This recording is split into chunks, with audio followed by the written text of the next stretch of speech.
Hello there. It's showtime. Picture it. Did I do that? I'm Sailor Moon, champion of justice. The power is yours.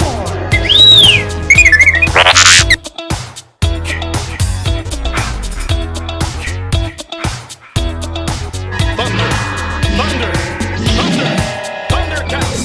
Power 3 will set us free. Power 3 will set us free. Power 3 will set us free. No more room in hell. The dead will walk here.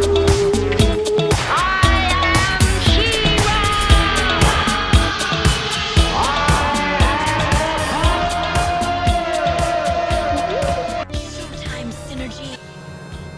Alrighty, so welcome to the Radical Retro Rewind podcast. This is a special bonus episode for September, and today I have a special guest. I know him as Kevin. You might know him as Kjeezy. He is on Instagram, Twitter, all over the place. And Kevin, he is an actor, model, singer, cosplayer, and a podcaster himself. Welcome, Kevin. All the hats I wear. It's crazy. When you lay it all out there. That is a lot of hats. Yeah, I don't know. I'm just very eclectic. I don't know if I've become exceptional at any of them, but I get by on them. Mediocre in most of them. Well, you must be doing well, Kevin. Look at you. People love what you do, so you're doing right. You. Okay, so this episode, we're going to get to know Kevin a little more because I know him mainly because he is a huge part of the Charmed original series community, as well as really a lot of other properties that. What's happening? Where do we begin? Where do we begin? The beginning of time. What was the first? We can talk about the earliest thing I've loved, I suppose, or we can talk about. Yeah, why not? Okay. Let's go there. When did you realize that you had such a passion for things such as Charmed or properties like this, pop culture properties, and you've cosplayed as a lot of things as well, so my goodness. Yeah, I mean, I guess I've always just kind of been into the nerdy things. I've liked things that had an element of supernatural or an element of magic or an element of, some kind of power, like X-Men was really big too, because, yes. Anything that could do somebody, I mean, especially with elemental stuff, but there's always I liked that magic stuff. And especially elemental, when it could just something that can just shoot out, or like a beam, almost like Cyclops. This man is regularly seen as Cyclops for any X-Men fans out there. That's a staple of mine nowadays. Yeah. Love my Cyclops. Yeah, I think I just always liked that stuff, and I always was drawn. Even before that, though, I was drawn to things with music and the singing. Which makes sense with some of the topics we're going to cover today. So music really started your world going. Right. And my parents weren't musicians and they didn't know anything. And, I'm not really trained in music at all, but I have a really good ear. I like to match pitch. So, I just kind of do that, and it sparked other things, I suppose. I was like, what do I'll get into? I don't know. Well, were you into musical theater when you were in school by any chance? Let's see. Well, I saw the first play I saw was Annie. The first musical I saw was Annie. That was on stage, and I was probably about 5. And I don't remember much about it, but I do remember I remember the headshot wall. I'm just like, oh, these pictures, I want a picture here. Ooh, see yourself up there one day. Yeah, and then we did field trips in school to see plays and musicals, and then I really wanted to do stuff then, but my parents couldn't afford to sign me up for classes, or there's a children's theater called First Stage that we could do, but my first real play didn't happen until high school. I auditioned for stuff. Do you remember what it was that you auditioned for? What was it? I believe it was, the first thing I auditioned for was a Shakespeare play. Wow! Yeah. Wow! Yeah. That's serious stuff there. That was serious. It's my very first ever audition, and I was The Merry Wives of Windsor. I love it. And I got cast, as my first week of school, I got cast as some minor character. But I was like, oh, cool, I have some lines. I'm going to be a little sidekick. It'd be great. And then I like mixed up my rehearsal days, and they kicked me out. No. Oh my goodness. I know, little 15-year-old me. I'm like, I came on a day that I wasn't scheduled for, and then I missed a day I was scheduled for, and he's like, in the real world, you'd be fired right away. I'm like, well, thanks. My first ever show as a 15-year-old freshman. I guess that's a life lesson. Kevin, that is terrible. I mean, you're not out in the real world yet. Give the kid a chance. My goodness. Yeah. Funny thing about that too is the guy was a guest director, and I ended up seeing him later on in my school theater repertoire. He is a teacher for youth, for kids, at a theater that I do a lot of shows at now. Did he recognize you? He has no recollection of me whatsoever here. But I'm just like, you're that guy that kicked me out of my first play. Maybe one day you'll just go up to him and be like, you know what? I was 15 and I came on the wrong day. Wow. Okay, so along the same lines, you're cosplaying. Yeah. When did that begin? And do you remember your first? I did a lot of like dressing up. I did like some little Spider-Man stuff first. And Spider-Man is a big staple of mine too. But I just got a random suit, and I would walk around outside at like I went to the Salvation Army or like Target and walked around the aisles in my costume and be like, hey. Did you get reactions from people? Yeah, people thought I was some crazy lunatic, but which I probably was. It's fine. But I had a fun time. And the thing about that that's funny is because the Spider-Man suit didn't have any like footies on it or like soles on it. I would slide on the tile, so I would like keep tripping. I would be running around and then fall on my face. Goodness. And there's video of that on YouTube too. Is there really? Yeah. Oh no! Have you gone back and seen it lately? Not lately, but and the thing is, there was no audio on that video, but I ended up adding a commentary to it. Goodness. I'm such a lame-o, but it's fine. But at least you can go back and laugh I was creative, That is right. Creativity. Mm-hmm. Which is something a lot of people, don't have, or it doesn't hit them right away. So yeah, I'm trying something. It might be awful, it might be stupid, but I'm doing it, So Spider-Man, so that was your first foray, really, like in real life, attempting the costume and going out into the real world. But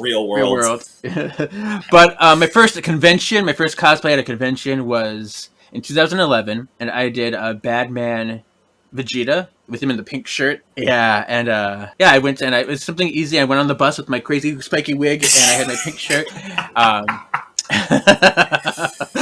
It was a lot of fun, and from there it just kind of spiraled, and I got more invested and looked for more detailed things and fancier things, and yeah. Kind of now, do you go by the month, by the week, and do you think of ideas for the future? Or is it something that hits you almost like you see a character one day and go, you know what, like I haven't tried that character yet? Or is it really just ones that you feel truly passionate about? It's a mixture of all those things. Like I do have like a list of cosplays I want to do, and I'm like, okay, I think it's time for this one. I'm ready to pull that one out of the hat. But say I'm watching a show and I'm just learning it, and just like, I really identify with that character, or I think I can pull that character off, and then I'll add it to my list, and work on it from there. So it's fun. It's good. And do you find that there's one that gets the most attention? Cyclops is a big one. My Sailor Saturn cosplay got a lot of attention too. Oh my goodness! For any Sailor Moon fans, Kevin has this. What would you call is it called a gender bend? Correct, a gender bend. Mm-hmm. And he is Sailor Saturn, and my God, I mean, I love Sailor Moon. So for any Sailor Moon fans out there who are listening, who wants to see really cool pictures. Yeah, it was fun. And that I wasn't really planning on doing, but I had friends that were putting this group together, and they asked me to be a part of it, and I'm like, sure, why not? This sounds fun. And I got all the stuff together, and the bodysuits themselves were kind of commissioned by our person that did Sailor Moon. So they commissioned a private artist, and they made all of our suits, and so it was all the same maker, all consistent throughout. And so unison, so you actually look like the group. Yeah, so you're all the same kind of look. Was Sailor Saturn actually a character that you enjoyed, or did you get just placed into that role? They gave me a list of who was available still. So there were several ones. I'm just like, I like Sailor Saturn. I'll do Sailor Saturn. Silent but deadly. Yes. Oh, yes. I don't know. Because she's like super like minor, but she's like well known, but she's like an underdog because she's not like always. She's not always in the forefront. She's not always the one fighting, but she comes in. She's like, watch out, like. That is right. When she's not, like you said, she's not used often, but she's when she really is needed, and she comes and she makes a statement. Mm-hmm. And that's kind of always how I felt like, because I was never like the leader type. But like with Power Rangers too, I never really identified with the leader character. I always went for the underdog, like Billy. I cosplay as Billy. Which is the perfect segue. Okay, so I love this. I mean, Billy himself, David Yost, I've seen him like your stuff before, so is that like a head trip that the actual Blue Ranger, and have you met him in real life? I've met him a few times. I've actually, funny story, because I had to mail him some stuff. So, he did several years ago now, he did like a walk down Hollywood Boulevard as the Blue Ranger wearing the suit and everything. Cool. Yeah, and I had to lend him like my cuffs and boot things, and he borrowed them from me. And so, wow. Yeah, so we talked, and because he was going after Billy Solis, who had them first, and then Billy, I bought them from Billy, so he had to come to me to get them, and it was a fun little triangle, but yeah. And then I met up with him again at Power Morphicon. After that, I'm like, hey, I'm ready to get my stuff back. Like, hey.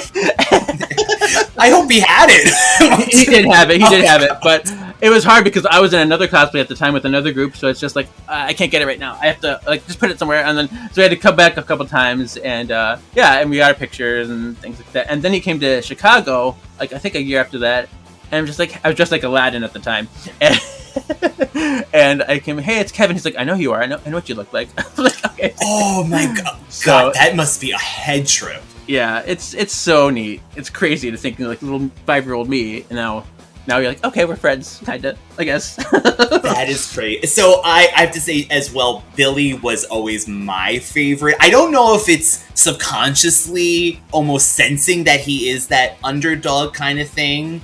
Exactly. Yeah, he was such a lovable character. What I loved about Blue Rangers, especially his arc, but Blue Rangers in general, the arc is similar. They start off as like very much the underdog, very the person that you don't think is gonna be able to do much, and then they progress and they grow, and then they become a real force to be reckoned with. They learn and they adapt, and they have this really nice character arc, and I love that.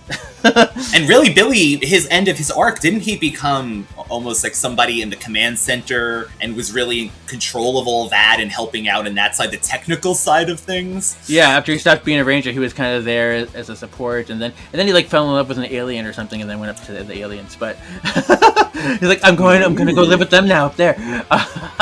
Oh, I hope you're happy there, Billy, with your alien love. I hope it's going strong still.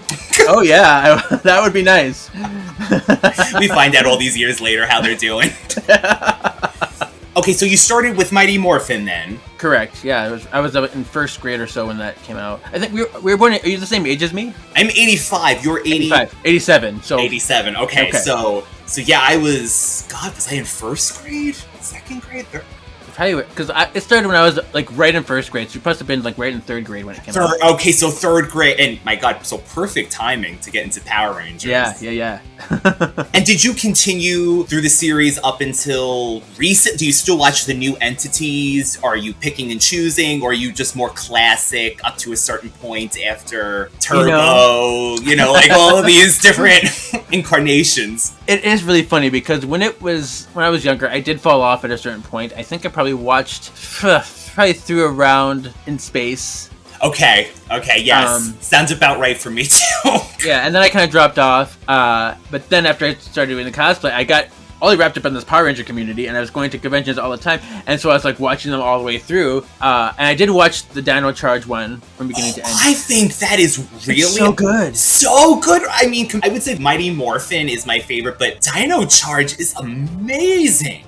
Yeah, I loved Dino Charge. So I ended up doing a Mighty Morphin Dino Charge hybrid cosplay. I don't know if you ever saw that. I don't think I did. Oh, okay. I'll have to send you pictures. It was really cool because I got like the basic suit of like what Dino Charge was with like the little cross. That sash thing. Yes, and then when I had that little triangle thing, I have a little Triceratops in there, a little blue Triceratops, and then my little battery. I put a little blue Triceratops on there as well. I took the Pink Ranger one and I just put blue stickers, like I commissioned some stickers, and then I had my, it's so cool. It was really fun. So I'll send you pictures of that. Is that half the fun, designing everything and getting to change the costume and customize it to look basically like fit you, but also have this unique things like you're saying with the, Right. you know, you got your custom made sticker that went on it. Yeah, and when things like that, when it's something that's very unique and specific that you're coming up with, an idea that you had, there is something very rewarding about that. And I think that's probably why that hybrid is one of my favorite cosplays too, just because no one else has ever done it. I'm the only one. And Ooh, so you're down in the Power Ranger halls of my goodness. yeah, I really wanted to get a whole team together of those kind of hybrid rangers, but no one else agreed to do it. So I'm like, sorry. I'm surprised that didn't get I know. start something. There is some fan art that was made of that, so you never know. Okay, so you were saying the Power Ranger community, which I know is a huge. I mean, they are loyal fans. Yeah. Would you say though, what if you had to compare the Charmed community to the Power Ranger community? Are they just as hardcore, or did you see one battle the other, like for fandom, like levels of fandom? Oh my gosh, I think no matter what fandom you are, there are going to be the crazies, and they're going to be the ones that are, all about. I mean, because I'm all about things. I get obsessive, but with Power Rangers, it's been you go back to Super Sentai, the Japanese, where it adapted from. That's like 40 plus years of that, plus the 25 plus years of Power Rangers, and people are all about all that, and they say, "Oh, but did you watch this and this and this?" And going back to the original, like you said, the Japanese source material, is that a big thing as well for the loyalists? Yeah, if you have not watched any Super Sentai, they don't count you a real fan. If you just know Power Rangers, you have to, right. You need to go back to your roots. Like, man, I mean, sometimes it's hard because, like you said, there's how many years? 40 plus years of material. So even availability, I would imagine, isn't as readily. Yeah. There used to be a website or a place you can watch them, but then as they were slowly released onto DVDs, then they would take them off. So you have to get the DVDs then to. And then they go out of print, as we know, with various other things. Charms books go out of print very fast. They went out. Yeah, they went out very fast. I didn't have to worry about that, but because I had them pre-ordered back in the day. So smart. So I used to go to Borders to pick them up, but I should have been pre-ordering them on Amazon or something like that as well. Yeah, I went to Barnes & Noble, so very similar. That's where I met you. That's right. Oh my! Look at these segues we're doing. We should mention that. That's true. So, yeah, Kevin, how long ago was this now? That was 2019, I think. Was it? Why does it seem like five? I know the shutdowns and everything. It just seems like it was a million years ago now. Yeah. But it was like right before, because it was like November of 2019. My goodness. Holy crap. So, being Charmed fans that we are, Alyssa Milano was out in New York to do a book signing for the day. And Kevin, you ended up flying in for the day. I flew in just for a day, just to meet her.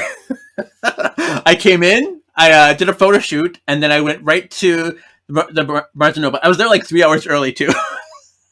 It's so, I mean, I'm so glad too, because we had talked after this and mentioned too, like, they had no idea even where things were going to be. Like, when you got there earlier, they're like, we kind of think it's going to be there. We might be there. And the whole time, I know me as well. I'm like, wait, are we going to miss it? Are we not going to get in? Is there a certain cutoff? I thought there was going to be like a line to get in the door. Like, I wasn't sure what to expect. So I was there. I'm like, I'm making sure I get here early because, I want to be there and get it. And you were there with your Book of Shadows. And you have you have a beautiful replica. Yes. I didn't bring my actual replica. I brought my DVD set, actually. So you did have you brought your DVD set. Smart. But it's the one Rob has that it's like that. Except yes. I have the bigger version. I have the limited deluxe edition version. Oh, see, I have the smaller one as well. So there was another, like a deluxe one then. Uh-huh. Okay, because that's why it's more broader. Yeah. It's taller, it's wider, and inside there's not, because in the small one they have those little sleeves that they're in. Yes. And there, all the discs are one page in little clip holders. Wow. So it's a lot nicer, but they went out a lot faster. And the thing is, if you're trying to buy that one, it's hard because you might get the other one. They try to mix and match and try to trick you. And That's right. They label it as like the complete series Book of Shadows all the time. And then you know, Yeah. what is it? yes, it's officially the official name is Limited Deluxe Edition. Is how you know it's the larger one. That's good to know, because I have to say that the original one, that smaller one, all the, I'm sure you know this from over the years, right? All the pages, like the little slip-in for the discs, they rip and they're all scratched. All the discs were scratched. They came scratched. It was a nightmare. Yeah, I heard all the stories. I never got that one, so I don't know, but I heard all the stories about it. I'm like, oh, I'm so lucky I got the one I did. And now there's that Blu-ray that you got. Yeah, This Blu-ray. Oh my goodness. and it's I just happen to have it next to me. Yeah, and it's Perfect timing. Yeah, and this is a lot like the other one, except the pages are really, because they're very blocky, they're very square. But this has sleeves like that too. But it looks almost like at least it looks like they improved the sleeves. Yeah. So yeah. And they have like a little bonus disc. I think because when the season 3 Blu-ray came out, they messed up they didn't have all the scenes in there they're supposed to have. So that is crazy. But you know what's funny about when we met Alyssa in New York? Because yeah, I saw you, but we didn't like. It's just weird. No, we had I had no idea Kevin was this, charmed person. And then I think, when did I don't even know when I found out. I think it was like a few weeks later that I was like, oh my God. Right. Yeah, because I think, I was trying to find people that were there. I'm like, I want to make friends. I want to find who was all in there. And, I was trying to look at Alyssa's tags, like if they were tagging her. I'm like, oh, I saw you. She did do that, right? She tagged people. That was smart. That was smart. So, but yeah, what's funny is though, like, I went up to her, I talked to her, I got my thing signed, and then I left. I'm like, oh my gosh, I didn't get a picture. I'm like, I can't leave here and not get a picture with Alyssa Milano. So I ran back. Flying in, my God. Right. I ran back. I'm like, oh my gosh, can I get back in line? I'm so glad that they didn't tell you no or something like that, because that would have been heartbreaking after waiting that long. Mm-hmm. But I got my picture. I'm like, I'm sorry, I'm back. I know I was extremely nervous getting up there, but I was at ease as soon as, talking to her, which was really nice. She's so easy to talk to. Was she the first Charmed star you met? Holly and Brian were the before. First? Okay. I have to say, Brian, you've met him so many times, but he actually made me felt the most comfortable right away. Holly, I was just like, I didn't even know what to say. My experience is exactly the same. Yeah. I was like stoic when I talk to Holly. I'm like, I can't make words. But Brian is so easy, so chill to talk to. Oh my God. He's super great. And he makes you feel like he's literally giving you the time to talk to you, that he really, not that, I'm not saying the other girls or whoever doesn't do that, but yeah, he just seems so lovable. Yeah.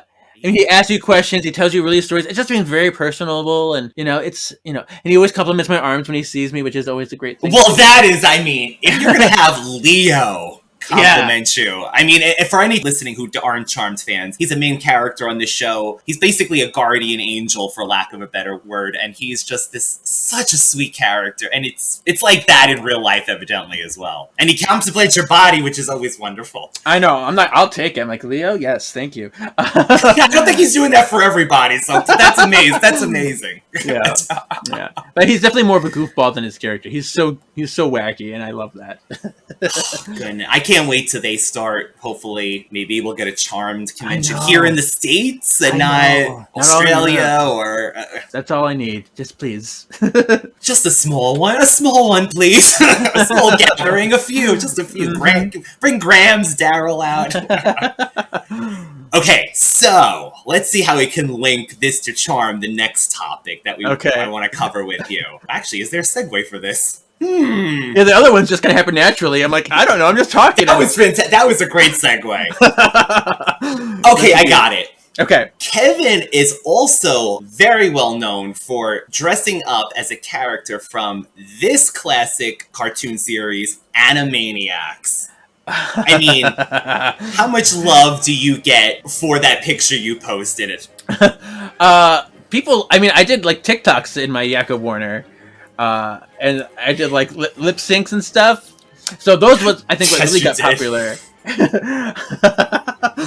And yeah, I love Animaniacs. That was probably one of the earliest. Besides after, there's like stuff before that. But when I was like 8, Animaniacs was like my thing.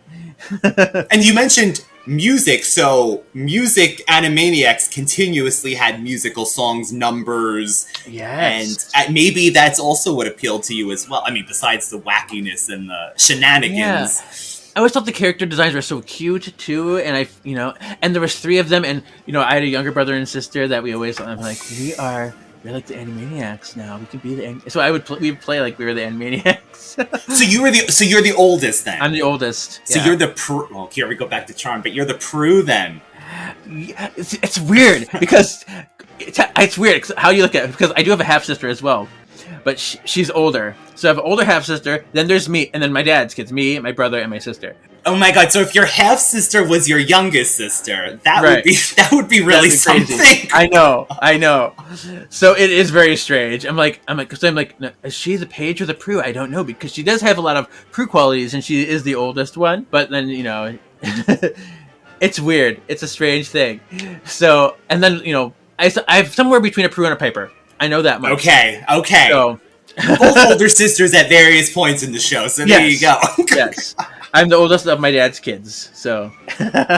So yes, there's the trio. So it is siblings in this cartoon, which is, I think that's fun to have siblings. Siblings that get along and actually love and care about each other as well. That's something that I was always about. Anytime, and I think that was big with Charmed, same with Animaniacs, is because I was drawn to those things with the siblings. I was always close to them. And, see, that's nice. That's nice because most people think like, oh, it's siblings and they're rivals and they're fighting all the time. But to have shows like that show this love. Yeah, so many of our friends would be like, why do you like your brother so much, or why do you like your sister so much? Like, why don't you? Yeah, why don't you don't like your brother and sisters? I mean, right? I'm sorry for you. Yeah, they might have been tortured or something. But that's. I agree. I mean, if you can get along with your siblings, it's so nice. It's such a wonderful thing to have. Yeah. What did you think about the 2020 Animaniacs when they came back to Hulu? Did you notice a difference? Did you enjoy kind of the modern take, the modern topics they did as well, I would say? I mean, I liked it a lot. I mean, it was definitely different, and it wasn't as much. I liked the old one better for sure, but the new one is still very enjoyable, and I had a lot of fun with the topics they stayed on brand. Yes, yes. And the jokes were very fun, and it was always political, so that was always fun to see what they thought about the current state of affairs, or at least they 2 years ago. Yeah, they really always did almost like current events. Yeah, satire. Perfect satire of things. Yeah, and I've met them too. I've met all the voice actors of them as well. And I'm actually going to the Animaniacs in concert in February as well. They're doing a concert tour. You're kidding? And they're going to perform songs from Animaniacs? Wow! Where's that going to be, Kevin? It's going to be at the Pabst here in Milwaukee, but they're touring all around, so different cities and different things. So go on the lookout. Go on the lookout and see. That is really cool. Animaniacs Live. They usually do that when they make a convention appearance. They would have a night where they do that. But when I met them in Chicago, they actually had to cancel that night. So I'm like, well, here's my second chance. And I'm going to dress up. I'm going to wear my yakko. But I also convinced my younger brother and sister to dress up as well. So. Oh my goodness. That is perfect. I can't wait. Are they excited? Are they into anything like pop culture wise like you are and things like that? They humor me and they do like things, but they don't get as intense about it as I do, because I get really into things. So they're just like, oh, that's cool. So I had to really convince them to dress up. I'm like, come on, it'll be fun. Just do it. Please do it. I'll buy your tickets. I mean, and to have your actual brother and sister, I think that's amazing. Yeah. Are you designing, putting together the outfits for them? Yep. I already have my brother's Wacko Warner hat and his blue shirt. I'm like, just wear a pair of black pants. That's all you need, and I got you covered. And then I bought my sister's little yellow flower that she's going to wear, so... This is okay. So later on, we're going to give Kevin's details, but be on the lookout for these photos at some point. Yeah, I'm super excited. Wow! Doing research for today's episode, it seems like they got picked up for 3 seasons altogether. Mm-hmm. So are we going to see Animaniacs continue on now? Yeah. I'm interested. Now, did you like them better than Tiny Toons then? Because I mean, they're kind of like sister properties, if in a way. Yeah, they same people. And Tiny Toons was first. Tiny Toons came out first, and I did enjoy Tiny Toons as well. I have my Babs and Buster Bunny up there next to my Animaniacs figures. Oh, the best, Babs and Buster. Yes, and I do remember those Happy Meal toys, those Burger King toys, whatever they were. Oh my god, okay. Thank you for bringing these up, because those were a highlight of my childhood, getting those. I love them. Cars, yeah, they were like each unique, kind of like shaped. Mm-hmm. Wow, that brings me retro. back. There we go. That is very retro. Wow. I remember if I have those still. I had I remember my Go-Go one, my little Go-Go one. Oh my god, that's the one that just came to my head. Exactly I guess that one stood out for some reason. But we had two of them. I think we had two of those. That's why we each had different plain ones. But yeah, I remember we had Elvira. No, is it Elmira? Yeah, I always say the same thing too. Yeah, Elmira. And then there's Montana Max. I believe I had. I always thought him and Elmira were gonna be an item. They looked like they were meant for each other, honestly. Yeah. Especially because were they the only two humans, basically? I think so. Maybe that's why. Typecast. It's fine. That or siblings, something. They looked... They had this very baby-esque, childlike look. Yeah. So another topic, and this kind of makes sense again. So we're connecting the pieces here. Okay. Lamb chops play along. Yeah, it's lamb chops play along. Join the kids and play along. We got a lot of good stuff for you and you and you and you and you. Yeah, and especially you. This show is classic. Talk about retro. Yes, I mean, only the oldest people would remember this stuff. Hopefully, everyone here listening, you're old enough, and you're so we're not as old. Hopefully, yeah, right. Hope you're older than me, please. But this is Sherry Lewis, who unfortunately had passed away. But my God, this show, talk about music. I mean, oh my gosh. Were you singing along at the end with Charlie Horse and singing "This Is the Song That Never Ends" as a kid? Go on and on, my friend. Some people started singing it, not knowing what it was, and they'll continue singing it forever just because this is the song. Okay. I was like, yes. I was all about it. I was, and even the beginning song, "Make a Muscle," Yes. Lamb chops play along. Join the kids and play along. We got a lot of good times for you and you and you and you and you. Okay. Oh my gosh. That is those songs. Those songs are childhood. I mean, that's childhood in a bottle for me. Yes. And I remember because when I had to go to kindergarten class, I was so upset because I'm like, I have to go to school and miss lamb chop. This is not okay. So we did have the VCR and they taped the episodes for me, so I'd watch them when I got home from school every day. So I find I've had in a box somewhere a VHS tape full of lamb chop play along episodes. Because I wonder if they're probably not. Oh, maybe they are on DVD. Everything is on DVD now, but I mean, it'd be interesting to see. I should check it out because that'd be nice. I mean, that's a show. Do you also have your Charmed VHS tapes? Yeah, the ones where I taped them off the TV, and I still have all those old school commercials. Ava Save-A-Lot. This was Alyssa Milano. I don't know if because I've mentioned this a few times, and people are like, "What? How do you not know Ava Save-A-Lot?" Yeah, thank you for bringing this up, Kevin. These were commercials back in. I don't know if they were strictly on the WB at the time where Charmed was. They did always show it because of Charmed, but I think there were other places too. But it was basically Alyssa Milano playing Ava Save-A-Lot, and it was a collect call commercial. Yeah. Wow, we're really going retro. We are. I'm just like, wait, those don't even exist anymore. But Ava Save-A-Lot and those commercials. Those were 1-800-COLLECT, right? Wasn't it 1-800-COLLECT? It was 1-800-COLLECT. Yeah. And she was sure, like, I'm Ava Save-A-Lot. I'm gonna, It was basically like Alyssa as an agent. Yeah, like a little spy. Oh. And then she did candy commercials as she well. She did. Oh, see, us old people know these things in our 30s. The good old days. Oh, the good old days. I was thinking. Oh, amen. That's right.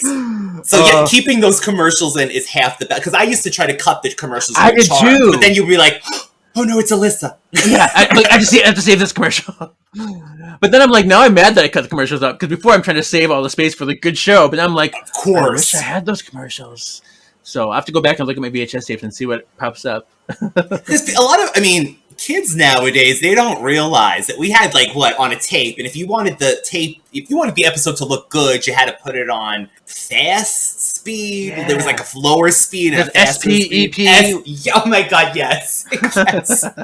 And the more you got, the quality went down. But Charmed, it's no, high quality, 4 episodes on VHS. I'm trying to think because I didn't start recording any episodes until season 3. I'm old now, and I'm older, and I have resources. I can do this. So, I was an 8th grader when it was in 8th grade when season 3 was going on. But I remember I recorded Bride and Gloom. I love it. You started around then. Yeah, and I definitely had to do Just Harried because this was the big wedding event. Just Harried, and of course I recorded All Hell Breaks Loose. I would watch that.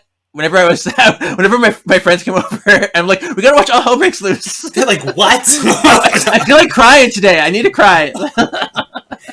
Kevin, that's some non-Charmed fans out there, but this is the season 3 finale where it's the last appearance of Shannon Doherty's character on the show. But talk about that whole summer, Kevin. What is going to happen? How are they going to do this? How are they going to fix this? How is Prue going to come? No.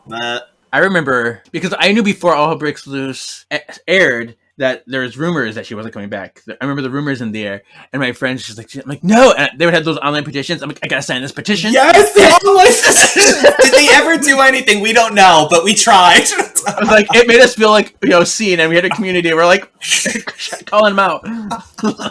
Save Shannon! So true. Okay, so now that I have you here, I always bring this up. Do you remember how hated Paige was? Yeah. Because people nowadays are just like, oh, Paige, they have no inclination, I don't think the newer generation, that people hated Paige. They gave poor Paige and Rose hell for the first season. I remember people like, she's not Prue.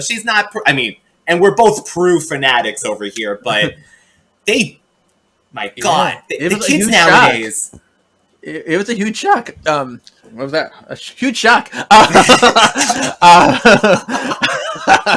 And people were just and there were a lot of people that stopped watching it. At that point. There's someone who actually on my podcast is like, yeah, I don't know anything past Prue because I stopped watching when Paige came. I'm like, really interested. See, I was too invested. I can never. That's the thing. And I feel like we're similar in this. It was about Prue, but we did love the other sisters as well. So it's kind of well, you can't abandon the other 2 that you loved all these years. They did feel like family to me. I was watching them through the years, growing up with them. It felt like I felt a connection to them. So it's I can't abandon them at this time of need. Oh, that's right. They just lost their sister. Yeah. But it's so true, and I'm sure the same thing happened with you. It gets you through these shows, even not just Charmed or anything, but these shows really get people through things. Happy times, sad times. Yeah. Just rewatching the series like this, you grow with the series almost. Mm-hmm. Oh, okay. Where we? I feel like we get distracted, but it's fine. By the way, I'm going to label us and Charmed, just because. Random and Charmed, because random and Charmed, because it's always going to come back to Charmed at this point. Honestly, I'm going to tie this back to classic shows and music, because you also like a show which I love as well. Oh my God, The Elephant Show from 1984. Holy Lord.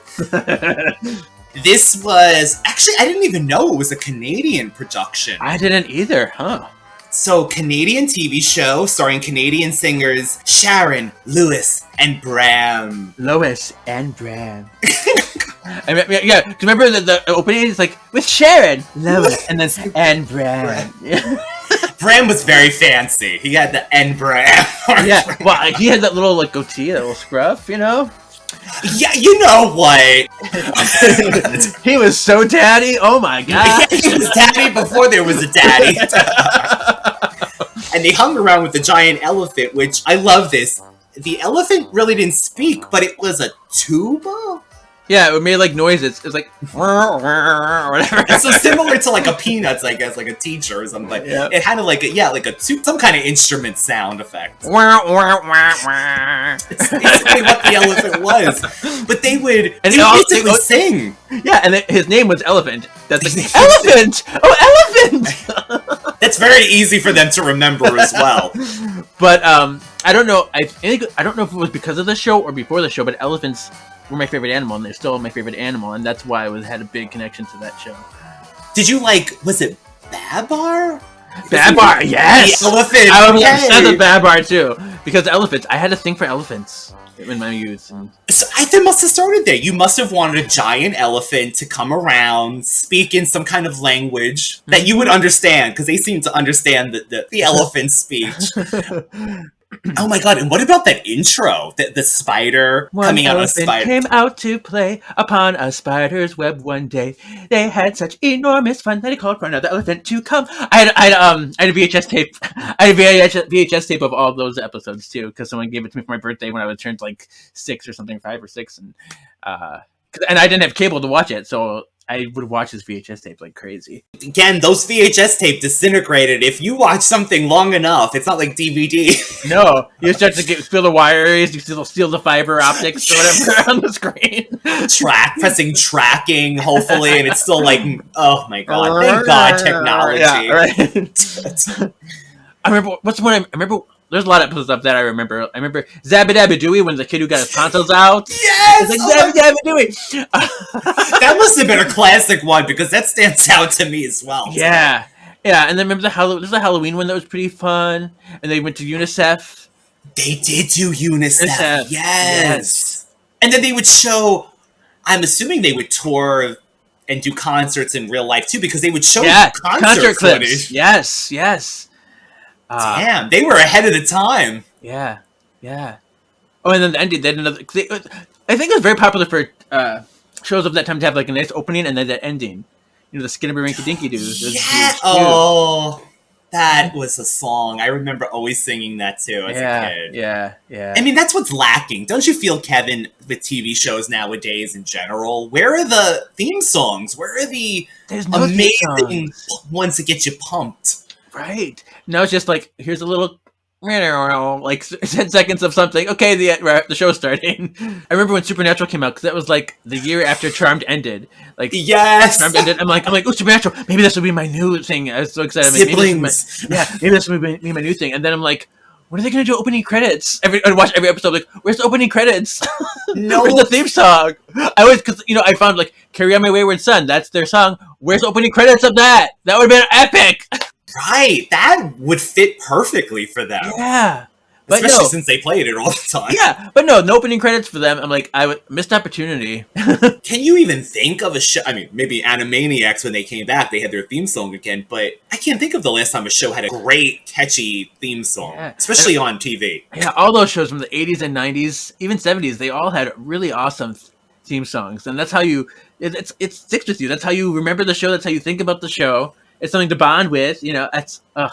And especially with really your musical background too, it really seems that kids need shows like this. I mean, of course, we all love music, but especially for children that want to maybe get into musical theater, singing, acting. Yeah, for sure. I love that.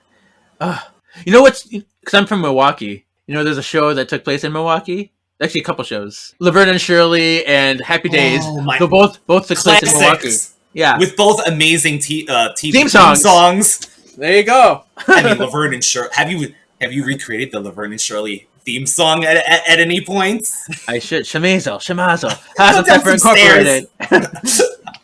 We'll get you somebody to be your Laverne or your Shirley, depending on who you want to be. Our way, yes, our way. Okay. Oh my god, what? Talk about theme songs. Happy Days. Yeah. I actually made a CD called Tune Into TV. It was all these songs from the shows that I loved, and I should find that somewhere. That would be fun too.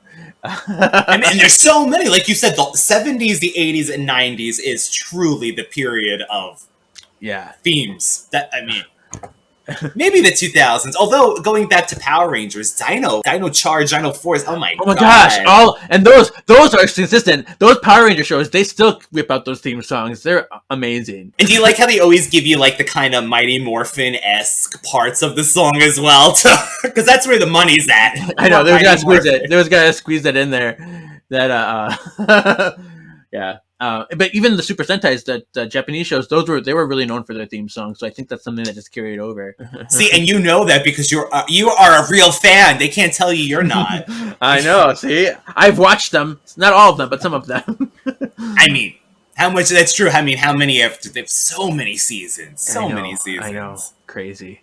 My God. You know what was big for me too was Barney. That was a huge thing for me. I agree. Another serial. My God. Another series that gets like, oh, it's Barney, but. Yeah. Oh my god! Well, the thing is, like, when you're young, like, when I was little, when I was like 4 or 5 years old, that's when it was like huge, and I was like, I remember Barney before he was like the Barney people know. You know, he was blurple colored. He looked like slimy, like. Yes! Oh my god! It was it was on VHS tapes with Sandy Duncan. Sandy Duncan, the mom, was always in it. Oh my god, I loved Sandy Duncan, and she would sing songs too. And I was gonna say, yeah, she's always singing too, which is great. Yeah. Oh my gosh, and I love that. I mean, people don't know that, Barney. People always think of the fluffy, fatter dinosaur, but this dinosaur was like slim. He's like, yeah, he was slim. It was the twink. It was Twink Barney before he grew up to become Daddy Barney. I'm Bear Barney. What's it called? Wait, what's it called, Kevin? Was it Barney's Backyard? Friends. Barney. Okay, was it Barney and Friends? Barney and Friends. The first episode, the first video was like Backyard Gang or something. The Backyard Gang, something like that. Yeah. But yeah, I was obsessed with that. But then it's like there's a point where like you get like 7 or 8, and people are like, "Oh, Barney's for babies," you know. I'm like, and that's you know, there's a point where you just look down on Barney. Even Animaniacs, they did a parody of Barney where they just like throwing anvils on his head all the time, which is hysterical. But it's made of solid iron. It weighs a ton or two. But you're right. It's like, yeah, it became the cool thing to hate Barney, but he taught a lot of kids. He did, you know, great things. It's a staple, and it's very important, and you know, so. And of course, I love you, you love me. We're a happy family. Yes. And I had my Barney slippers. I had my Barney stuffed animal. I had my Barney pajamas. I had Barney everything, and I will never, you know, discount the love I had for it. So never. I mean, and truly, and then I mean, later on they got Baby Bob, and BJ. I was gonna say, was it BJ? Well, Baby Bob, your brother. I don't know. But that show. I agree. And I remember even Barney books, reading them. He was everywhere. Talk about everywhere. That dinosaur. Dinosaur. Oh, I'm the baby gotta love me. There's another one. Trying to hit all these retro topics. Dinosaurs, too. There's so many. We lived to I mean, that's the best time. You can't. It was the best times. I mean, honestly, yeah. I mean, kids today might have modern technology, which is really cool that they can... like have tablets and stuff, but we had dinosaurs and we had shows like that, and we had TV theme songs. Land of the Lost, remember that show? And an amazing theme song as well.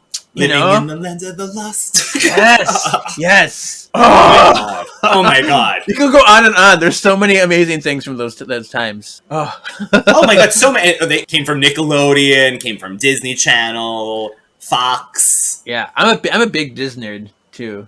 Oh, yes, you are. We didn't even mention that. I know. You are a Disney. You were a Disney fan. Yeah. I'm actually getting ready to go to Disney World again in 2 days on Friday. Oh my god! Holy crap, that's amazing. How long are you going to stay? 8 days a week. You know, we're annual pass. We're Disney Vacation Club, and we get annual pass holders. And Wonderful. So I get there generally about 2 weeks out of the year. Do you have outfits planned out already, or do you go there and do you just go into your whatever you want to wear, like your everyday kind of? Yeah, I mean, you can. Disney bounding is a lot of fun. Disney bounding. And I have done Pooh and Piglet thing for Halloween. We did a Pooh and Piglet thing, and it's funny because that's the one time you can actually dress up in something, but you also want to make sure it's something that's comfortable on rides. You know, I don't want to. Right. You don't want anything flying off when you're on like Space Mountain or something, right? Especially since it's in the dark, you can't see if it flies off or not. But you come off with half an outfit. Wait. Like, oh, all right. But yeah, I want to do Disney Bounding more because I haven't done it as often. I did have I had a Flynn Rider cosplay that I did recently, which was fun. Ooh. Yeah, and so there's more Disney cosplays I want to do, but I'll have to look into Bounding since I'm in the park so often. Usually I just wear a fun Disney shirt. Which always works, too, because you want to have fun, and like you said, you want to be able to, like, move around in the parks. Right. And it's something you can sweat in, you're comfortable sweating in. So, although, how is the weather now out there in Florida this time of year? Oh, it's very hot. Oh, it's probably worse than like the rest of the summer because this is where the humidity is the worst. It's like carrying over. I hope tank tops, Kevin. Oh, definitely. Like I don't work on my arms for nothing. So and maybe we can run into Brian out there. It's like, wait, there's arm guy. Yeah. But yeah, I do have a lot of tank tops, and I do have like some fun Disney shirts that I wear, and then we have fancy dinners, so I wear like a nice little button up for that, and yeah. I went to Disney right before the December, right before I guess the shutdown. Oh wow! So okay. that was the last, and now it's so exciting that you're going. So, and we're taking some people. I would like to take people who have never been before, who haven't been in a long time, and show them all the new things, and that's always exciting to see their reactions. And there's so many new things if they haven't gone in a while. Right, my goodness. Right. 50th anniversary this year. October 1st is their birthday, so 50 years.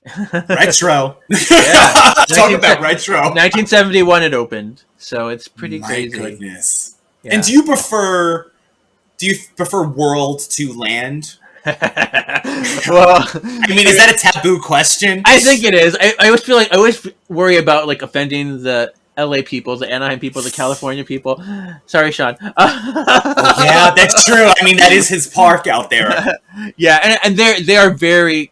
All my friends there are very, defensive, and they're very, rooting for the Disneyland park because that's their baby, that's their homeland, that's So I mean, and that makes sense. It's rightfully, the thing to do.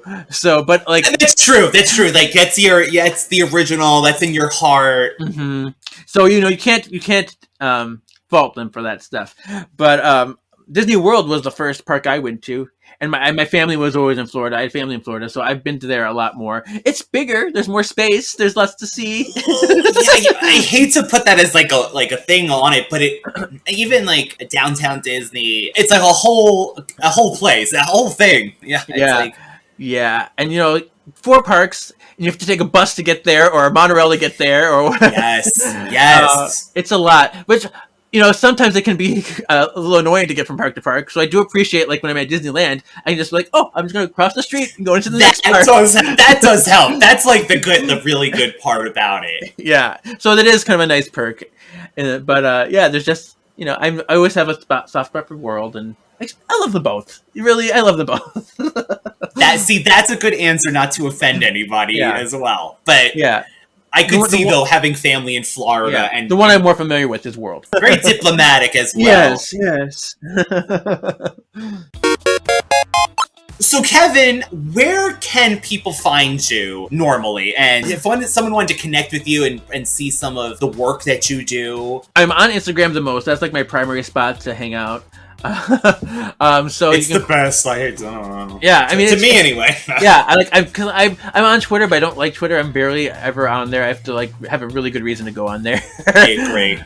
But yeah, on Instagram, my main account is Kjeezy87, so KJEEZY87. It's a very eclectic account. So you get everything. You get my modeling, you get my cosplay, you get sometimes singing songs, you'll get some charmed posts, you'll get Disney posts, you'll get everything. So it's almost like what you heard today, but think of it with more and updated all the time. Yeah. I try to make that page just a very good summation of everything I am and who I am and what I love and what I enjoy. So it's just all me laid out there for you. So Kevin also has 2 podcasts as well. Would you like to tell people about them and where they can find those? Yes. Okay. So the first one is Words of the Witches, which if you're a Charmed fan, you would get that reference. It's a Charmed podcast. If you heard today's episode, you might have been a Charmed fan. Right, you might have been a Charmed fan. But that podcast is going over all of the published material in the Charmed universe. So I'm going over all of the novels that came out back in the day first, all 43 of them. And then after that, I'm going to do the comic books and some of the official magazines, and there's lots I have planned for that. I have like a 4-year plan for that podcast. Wonderful longevity. Yes. Longevity. So I'm very proud of that one, and it's really coming together, and it's very fun. You have a lot of great guest stars on there as well. Oh, thank you. Yeah, it's really nice because the dynamic changes. Every guest is a little different, brings something new to the table, and the way we talk is a little bit different, and it's cool having a guest thing. So every episode you get a fresh take and a different perspective as well. Yeah. So I'm really loving it. I hope the audiences are loving it. Cool. And then the other one, I consider it's Hanging with the Halliwells. I consider it a sister podcast to Brunch with the Halliwells because they are. I feel like it's all the same community circling together, and it's a yeah. So we got a link. You got your podcast here, and now you're on Brunch with the Halliwells, and now we got my podcast plus Hanging with the Halliwells. It's like it's fun. It's really cool. It's true. Both we're tackling 2, and both get the Charmed in our lives too, which is wonderful as well. Like we get our Charmed fantasies. Oh my gosh, doing these podcasts, just talking about Charmed is all I really wanted to do, because I would listen to Brunch. That's how I first connected with you two, I think. Yeah, you caught up. My God, you whipped through that show fast. I think I've listened to the whole series, the whole podcast in 3 weeks up to the current. Holy it was like that. Okay. I thought it was like really fast you got through it. Amazing. Yeah, so it's really cool, and I feel like just talking about Charmed, and that's one thing. I listen to that, and I'm just like, I want to talk about stuff. I want to say stuff about this stuff, and so now I have the opportunity to do it all the time and talk about Charmed and do something, fulfill my soul. It really does fulfill my soul in so many ways. So Charmed is that show for you. It's that show for me. But people have that show that they love, like we were saying earlier, that gives them something. It fills their heart, and you clearly have your heart filled when you talk about these subjects, which is wonderful. Well, thank you. Yeah. And you have a YouTube channel as well. I mean, for anyone listening, I will link all of Kevin's social medias in the description and on the Instagram as well. But you could also find him on YouTube. Yes. Right now, you can just look up Words of the Witches, and you can find the channel there. The podcasts are posted there as well if you feel like it's listening to them on YouTube. If you don't like, which I notice a lot of people. You're probably listening to this on YouTube now, everybody. But a lot of people seem to really like the YouTube podcast. Yeah, I think because it's really convenient to get to. They know how to use YouTube. They're familiar with the layout and everything. That's so true. That is so true. Yeah. But yeah, I used to have back in the day, I had a different YouTube called KJ Charmed Freak. Ooh, is this still on there? It's still on there. It's still on there. And I used to make Charmed fan music videos. Yes, I think I made about 30 fan music videos with a different theme of Charmed, and I would get the clips from fan sites at the time. So all of them are like really kind of. Sometimes they're not the best quality clips, but I would do my best. And Charmed.net and Charmed fan site, and all those old classic fan sites. Kevin, thank you so much for coming on today. And again, everything will be linked in the bio. I think that's the term. This streaming, wherever you're listening to this, you'll find his stuff in there. In there, below. Oh, in that description box. Yeah. The description box. Oh my God. See, there's the memory going. And you can always reach the Radical Retro Rewind podcast on Instagram, one word, as well as YouTube. And then we will be back in October 1st with our new season. So I hope this gave everyone a little taste, held everyone over. And thank you. Thank you.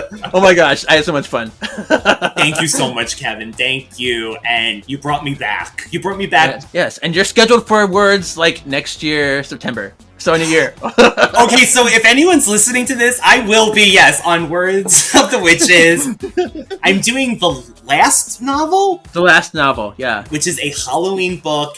And I'm so glad that Kevin is saying in a year, because I'm freaking out because all of my Charm novels are still missing, but I'm still... Question, did I inspire your basement? Yeah, you know what? That is one of the reasons, because I'm like, I need to find my Charm novels. And every time I do a basement video, I literally search, I'm praying for Charmed. I'm opening boxes, I'm like, Charmed? A magazine? Something? Yeah, right. Bye. Bye.